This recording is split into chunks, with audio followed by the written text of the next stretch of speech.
Since 2003, this is the Sports Source, East Tennessee's #1 sports talk show. Presented by Junk Be Gone, Phoenix Conversions. With your host, John Pennington. The Sports Source starts now. Good Sunday morning, folks. Appreciate you joining us here on the Sports Source. I can promise you we're going to be talking about the coronavirus and how it's impacted sports, but we're not going to be doing the panic thing.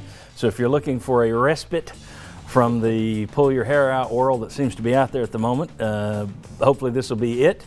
And again, thanks for taking part on this day to join us. We got a full show for you, lots to cover, obviously. Let's get right into it. Our first segment on today's show is brought to you by Junk Be Gone.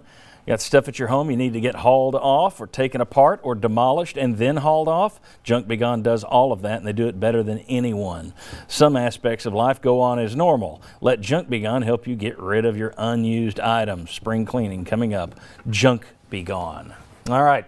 Let me welcome in the first group on the show today. We have right here Mark Pancratz, who of course was a coach at UT and a former Division I basketball player. We have Ryan Callahan with GoVols247.com. We have Jimmy Himes from the Sports Animal 99.1 right down there. And beside him, we have Chuck Cavaleris, longtime sports writer and longtime media personality and member of this panel. Gentlemen, let's start just with the tournaments.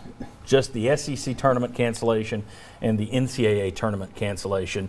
Well, Mark, I'll start with you. As a basketball player, you look forward to it all year. That's the goal. As a coach, same thing, and you know that's where most of the money comes from for smaller schools like where you went, which is now just Milwaukee, right? You don't even do the Wisconsin part of it. So Milwaukee, they make most of their chunk of the money, their revenue comes from an NCAA tournament. Your thoughts as a former player?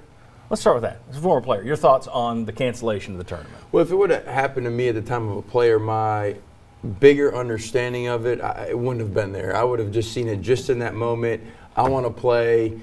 We've worked our entire career for moments like this, like the guys at ETSU and Steve Forbes, that roster that have, they won their conference tournament. That's the only way they're probably going to get into the tournament. They finally get there now to have that NCAA tournament, that one shining moment that we all talk about just pulled away from them. As a player, you don't really understand the bigger scope of it. So it would have been heartbreaking, wouldn't have understood it, would have been fighting to try to get us out on the court. As a player, not understanding it from a coach's or someone else's perspective. And then as a coach, you look at a guy like Rick Barnes, who came out when the SEC shut theirs down.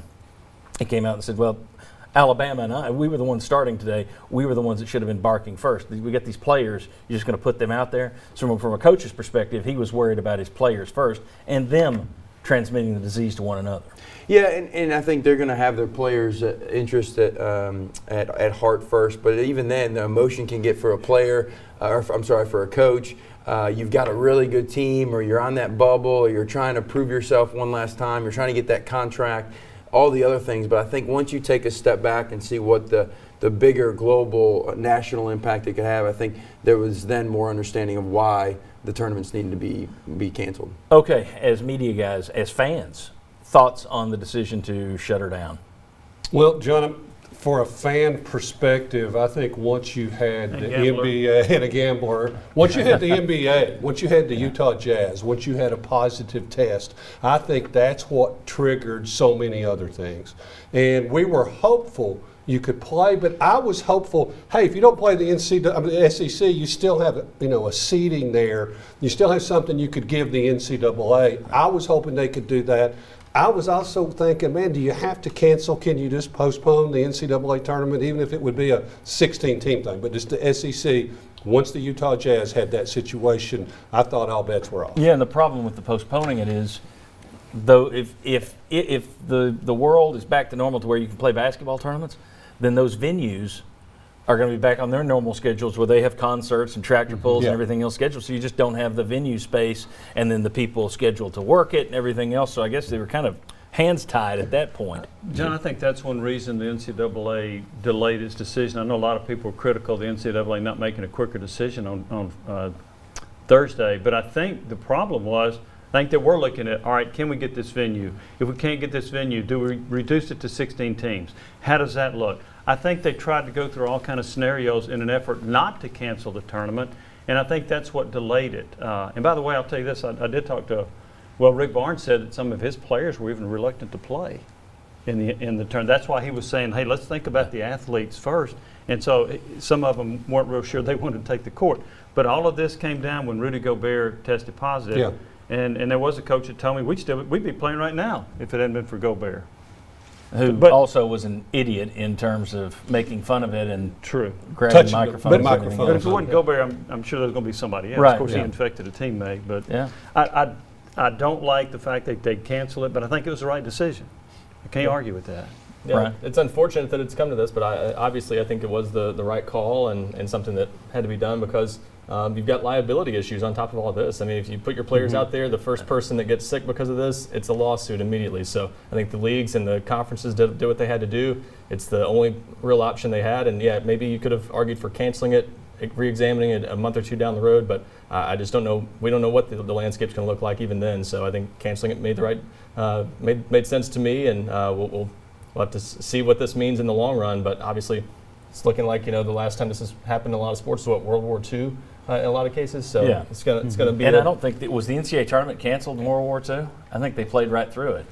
And some other, college football shut down for a couple of years, but I think the NCAA tournament for most of World War II played on. But you're right, that's the last time you had anything like this where some leagues did stop playing. Yeah. Well, what's interesting too is now where sports are in the pecking order of our society, right? Because the NBA decided to cancel, I think that pushed people over the edge of saying, all right, this is a serious epidemic. Because sports led the way and decided to cancel the tournaments, I know it got my attention. I mean, I thought this thing was kind of becoming blown out of proportion, but then all of a sudden NBA cancels, SEC, Big Ten, and you're just like, okay, this is a bigger deal. So I think sports as a society, it's why our coaches, our athletic departments, the players, they've got a responsibility to be beacons in our communities and be leaders and set the example with doing the right thing. And this was an example where I think the NCAA, there's many times they've not done the right thing for student athletes, but I think it's one time that they got it right and were forethought with canceling. You even had one game, called at halftime? Wasn't there? Yeah. I mean, who would have thought that's going to happen? It does. I would argue that, and hopefully you look back on this in 6 weeks or 3 months and we said, boy, we overreacted. You hope that's the case. I mean, you go back to after 9/11. If you remember, we put that terror chart in, and between 2001 and 2004, it was just, it's orange today, it's red, it's orange, it's yellow. Nothing happened. And we look back, it's like, boy, I wasted a lot of energy panicking over that terror alert thing. You hope you overreacted, but I think it's wise not to ignore it. But here's one thing they can't ignore, John, is the actual confirmed cases, right? As we sit here today, I understand it, we have 36. Well, 24 are in the Nashville area. You got 14 in Davidson County or Williamson County. You got 14 and 10.